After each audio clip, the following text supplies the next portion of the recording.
Hello, here we go again with an AYD League game played on even with 6.5 Komi, where black won quite comfortable by 25 points, so over 30 points on the board. That's really something. And towards the end, black gave up on using the RG in the top left area. So, for example, if black starts with an Atari at B12, white needs to connect. Then black can push once at F12, threatening to catch the stones in the middle. White needs to block. Then here, black can play D12, threatening a snapback. So if white connects here, the snapback will kill these guys in the center.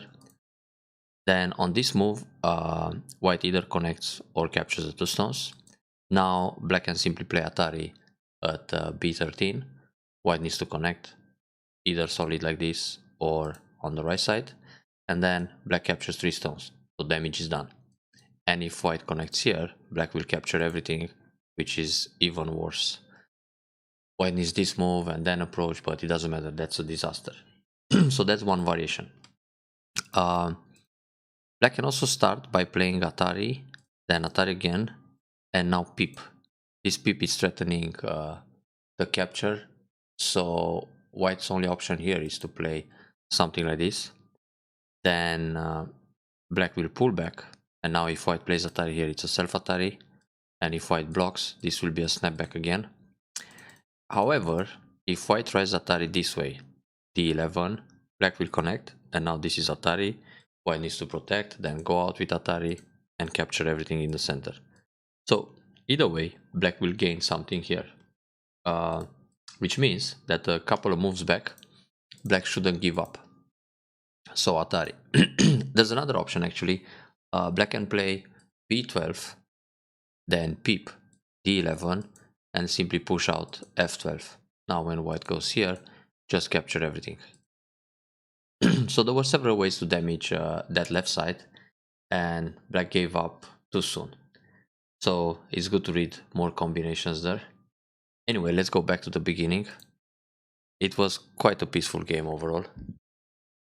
So top right corner, then top left corner. Well, usually, after playing the top right corner, if white decides to go for a start point like d4, it's common for black to go down to the lower right corner, q3. It's nice to play the top left corner when white has d4 at d3.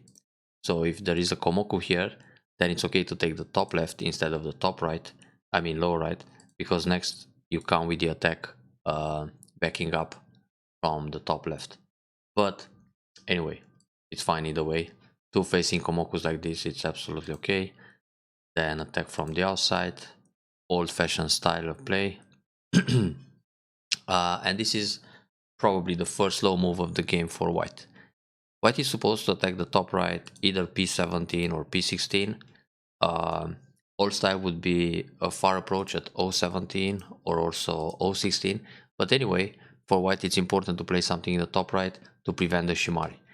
So white can also play the top left attack, but here black doesn't have to react locally and just make the shimari because black already has the middle side extension in place, so this is just ideal for black.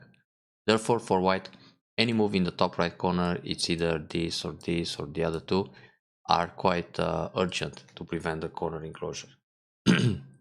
But white went for his corner enclosure in the lower side, and actually here it's more interesting to play a move like c6 if we just consider the local position, but it's still a bit slow. I mean, white is focusing mostly on the bottom side while black develops on the rest of the board. So black got the shimari in the top right and it just looks excellent.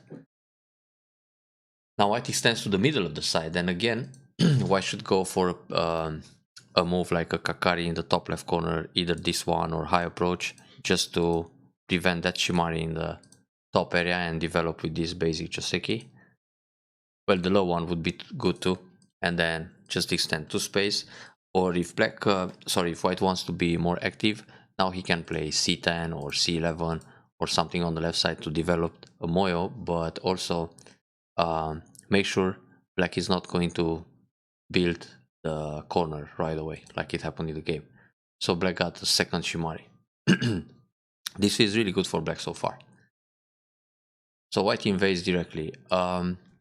Well, here white can actually approach the top left Yeah, this invasion is a possibility too.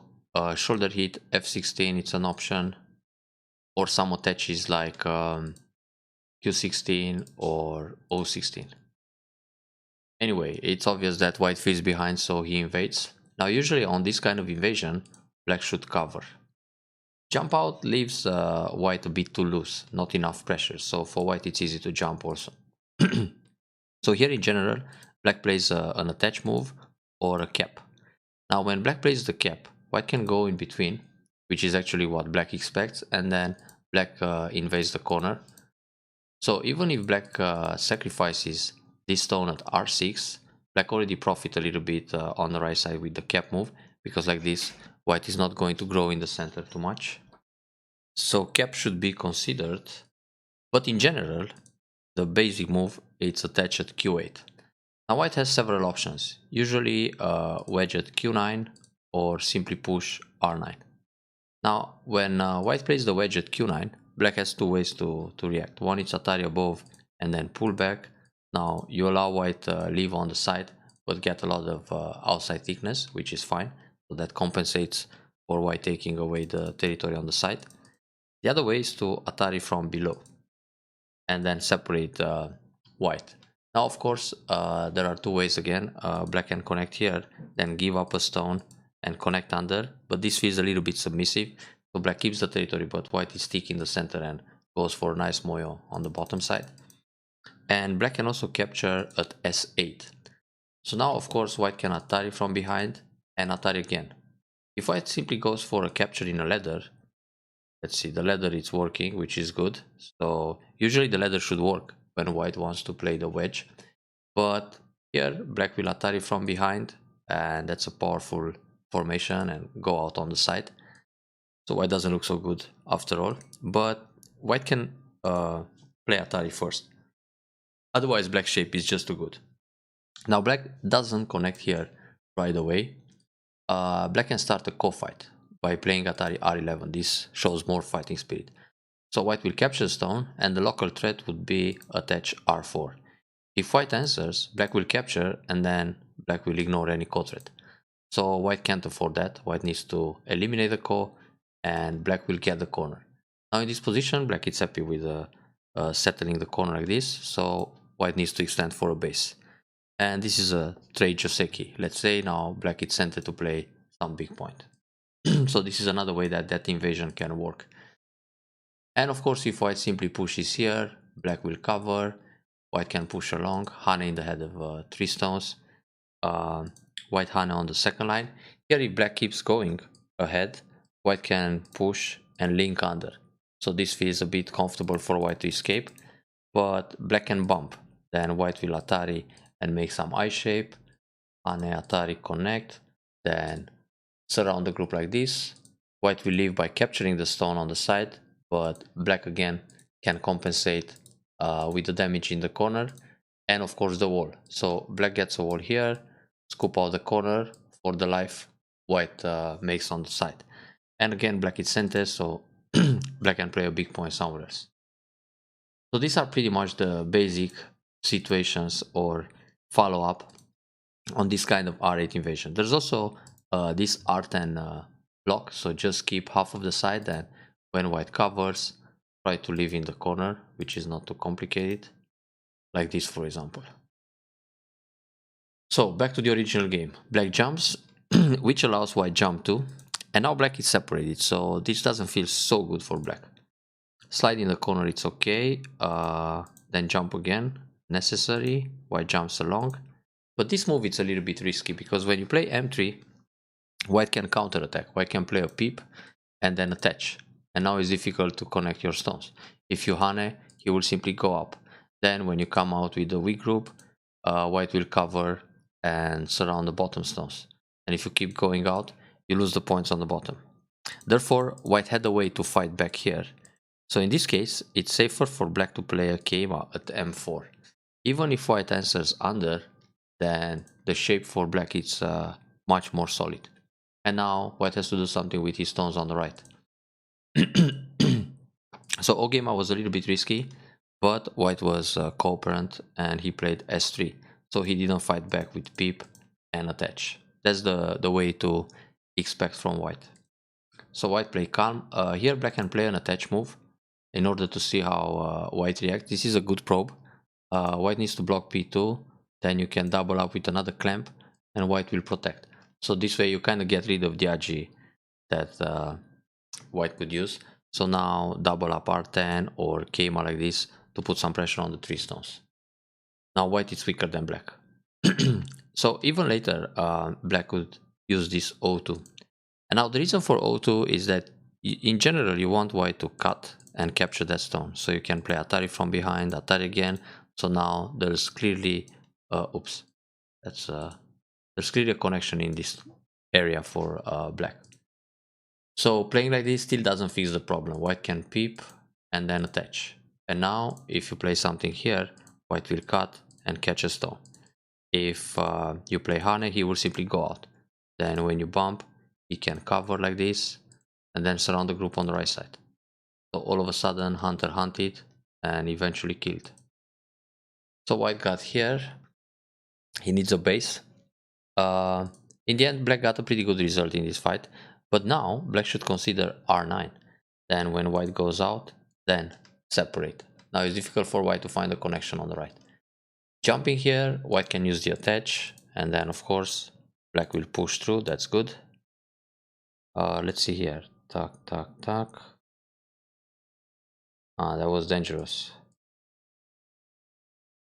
Because of this move, very sneaky. When black cuts, white captures everything. Yeah, black has to cut on top.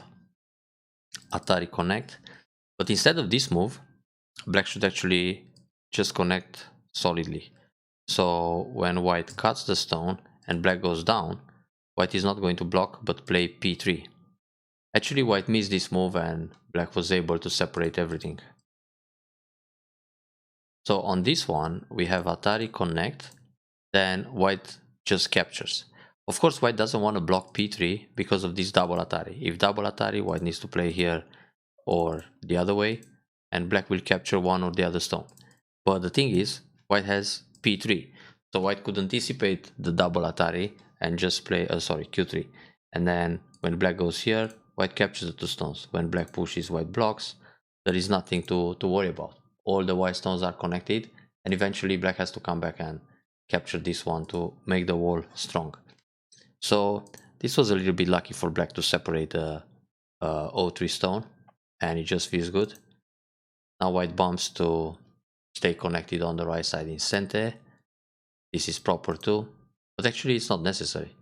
White could play away because black will never try to cut as long as white can cut and capture the 3 stones and then take the one on the side. But okay, center reinforcement. This attach, maybe it's a little bit too late. There are better moves in the corner now. White is strong, so white can think about r17, q17, but first things first, white should extend towards the left side or split the top somehow, and then think about the corner invasion. Here white actually got kind of tricked, because white played all these moves in the corner to get a few extra points on the right, but made black stronger, and now black is also centered to grab another big point. So playing the block at s15, it's gotten small. q16 was just not the right tactic in this particular game. So this is a happy variation for black. Now black could go on the left with a submarine invasion. Yeah, that's a nice idea. Also, it works to play b4, then pull back, clamp, and now extend. Because on this move, white doesn't always block c4. He can go down b4. And then the corner seems a little bigger for white. Therefore, it's good to consider b4. If white plays Kosumi, push along. When white plays a jump, just leave in the corner with a Sansan. Now, if white plays Hane, you can cut first, then Tsuke, pull back. White needs to capture this stone. Then the group is already alive. So, back to the original game. Submarine approach. Anyway, good idea. Then go up, make a base. White makes a base too. Now it would be proper to jump out, but J16 is a large point. Actually, the biggest or the last big point on the board in the open area, and now you've got to stay alive on the left side, which is fine. White tried too hard here. Actually, this doesn't work. So for white, it's more interesting to jump out or play a Kosumi like g3 in order to prevent the slide. It doesn't reward to play d6 unless white keeps going out like this. Oops. But then he's hurt on the bottom, too many cutting points. So white can play away, for example, invade the top. Anyway, this was a 4 sequence. Black captures and keeps everything connected. There is no snapback. Maybe white had the illusion he can play here and then Atari under, but black can catch 2 stones and then it's out. So this way, black got the 2 stones for ice. It also works to connect b8. But yeah, in general, it's good to take right away. In this case, white can still use this Atari, and then after white connects, black needs another move to make sure the group is alive. But okay, unless he gets around it. Right now, it's fine. This move, it's a bit greedy. White should play g3 because black can slide. That's nice. Oh, but black can go no-b inside the corner threatening e3. Because if white plays h2, black has the connection at j2. Now white connects up, black connects down. Black doesn't have to cut here. And even if black cuts, when white pushes, black can no-b. Now white has only 3 liberties, black got 4. So when white plays this kind of move, you can Hane, pull back, connect. White connects, and now it's still 1, 2, 3, 4 against 3. You also have time to cut and then catch the 2 stones. And this is a disaster for white because the group in the middle, it's floating now. So it works to cut, but I mean, when white plays a move like g3, he wants to block at f2, obviously. So he wants to force black go back to h2. And now you gotta think whether for white it works to play. I mean, if black plays f2, you gotta see if white can try to cut you at h2. Because if you go h2, he's happy to block at f2. So when you pull back, white blocks. But if he wants to block f2, he can block right away. Then black goes up, and now if he blocks here, you can push and cut in the center. If he blocks in the center, you push and cut on the side. But okay, not right away, this is just endgame. Anyway, when he plays the Kosumi Tsuki on top, you should always try to get inside. And then see what happens when he Hane and cut like this. If cut works, you cut. If it doesn't work, you just connect with this move. When he goes down, you catch. When white connects, you connect under. That's how it works. So this was a little bit slow. Now, going up here, it can be Keima, but it's not really that big. Let's see, we can Hane under once, put some pressure on this group, and grow the top side. Let's say you play a few forcey moves here to stress the group on the left side. Then you can push along like this and Hane, then Hane under everything Sente, then Keima, or at least something like this. So the top will increase a lot. It's more important than playing a move like J4, which can give you 2 extra points. And anyway, if you want to build more, you have to go Keima to expand. So we have Hane Hane, Nobi, push from behind. Now white tries to separate to reduce the top. I think here, in a position where black feels comfortable, it's good enough to connect underneath. Then when white pushes, you keep going, then Nobi, and you connect very nice the top side. Create a border in a very natural way, by the way. Playing like this shows fighting spirit, but if you break the top and you don't hurt the C13 group, then it's not worth it. Actually here white can just come out and then slide. So now you gotta wonder how to use those stones in order to attack the left side. And it doesn't seem like it's going to be too much compensation there. So white can actually live comfortable. This Atari is not so great. Usually connect solidly or go up, or play Atari the other way and then connect. Now when white captures a stone, Atari from behind. Or after Atari like this, Atari from behind, force white into a bad shape, then connect, because this is threatening to catch the 2 stones. White has to come back, then you can push, white has to block to make sure he's got an eye, then you can play here, And now white is looking for the second eye. So it's a very painful life. And then try to use the wall to compensate in the middle. So black lost this area, but there's some power that can transform into territory later on. So anyway, the problem with this Atari is that once you play Atari, white connects and now there are some cutting points, so you need to play here. But if you play, for example, directly this move and white plays h17, now black is not committed to go j18. I mean, black has a free move. He can play a 4c move here, then some Keima to try to surround the top, but you don't go down at j18. So don't play Atari and come back to protect the cutting points. Either use this cut or just connect. And then if he goes down you Hane, if he plays here, the eyes are kind of missing from that position. So Atari connect, white turns. Yeah, there's still pressure, but why shouldn't turn on the second line? Why should just come out? He's in trouble. Ah, a desperate move. Nice counter Suji at b17, because when white cuts here, black can Atari and catch. A very good move. This is maybe a little bit too stylish, or a little bit submissive. Should put some pressure here, then go out in the center. So when white cuts, black, black surrounds the top, is good. So this is just connect. Another way to protect. Yeah, this game was really good for both. Hana in the head of 2 stones, okay. Nothing happens here. Yeah. Normally here, black should play a 1 space jump. Because if white continues right away with this move, black doesn't have to do anything. And if white plays here, black can play this move in center. But if white doesn't do anything, white plays in the middle, for example, black has a chance to block.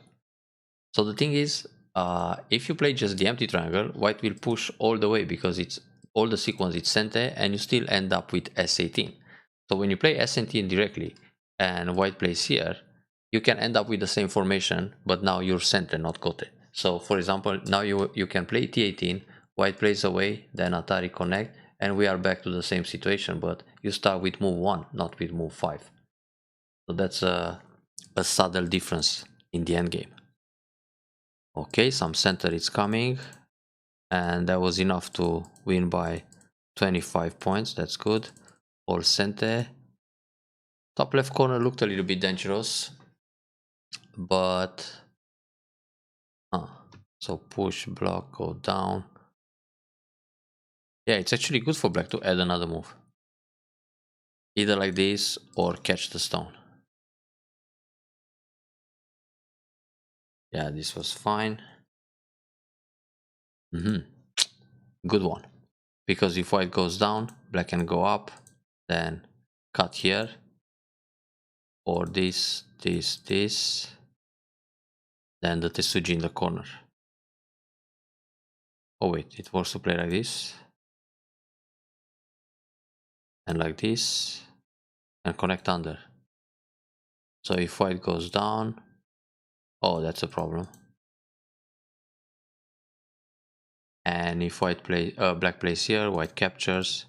So, oops, there's a lot of damage on the left side. Yeah, white played cautious. Co-fight. Nice catch. So the cutlet wasn't that good. Yeah, this is safe. But it works to play this move.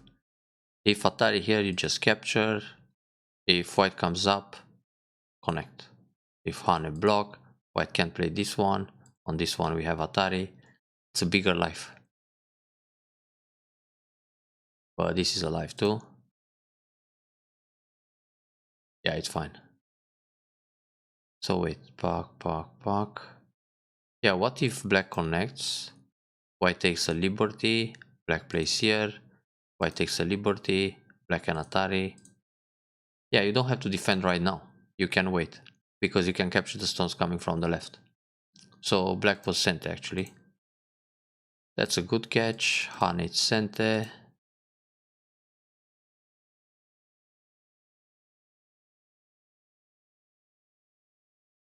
Fine. And Atari from behind again. some extra points in the middle. Yeah, the end game, it's pretty good for black. In general, in this particular game. Yeah, there was nothing white could do in the top left corner. So we have the last call, and then this combination here. So this attack is an option, but remember, push first, then peep. Now when white plays here, just catch the tail. There were several ways to break white's position here.